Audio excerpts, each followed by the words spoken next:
2024 সালের 4 অগস্ট ফেনীর মহিপালে যে নারীকে হত্যাকাণ্ড হয়েছিল সেই ঘটনাকে কেন্দ্র করে এখানে ফেনী জেলাতে টোটাল 22টি মামলা রেকর্ড হয়। তার মধ্যে 7টি হত্যা মামলা এবং 15টি আহত মামলা। এই মামলাগুলোর মধ্যে আমরা আজকে একটি মামলার আমরা পুলিশ রিপোর্ট দাখিল করতে যাচ্ছি। এই মামলাগুলো পুঙ্খানুপুঙ্খভাবে তদন্ত করেছি আমরা।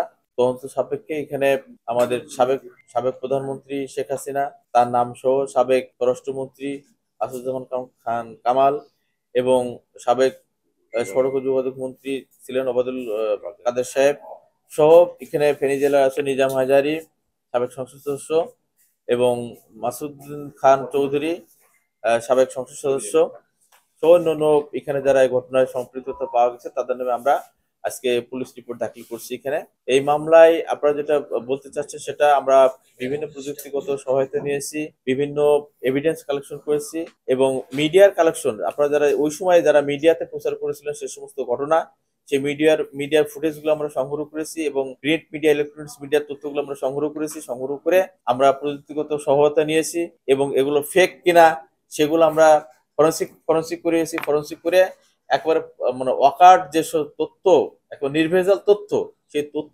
তথ্য প্রযুক্তি এবং তথ্যের মাধ্যমে আমরা যেটা সত্যতা পেয়েছি সেই পরিপ্রেক্ষিতে আমরা আজকে পুলিশ রিপোর্ট দাখিল করতে যাচ্ছি।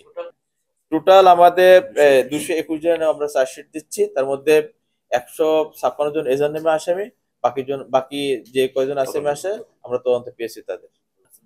মোহাম্মদ মাহমুদুল হাসান এই মামলার বাদী আর মামলার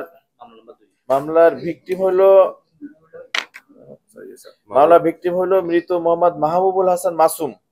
মামলার নম্বর হলো ফেনী সদর থানা মামলার নম্বর 2, তারিখ 4 সেপ্টেম্বর 2024।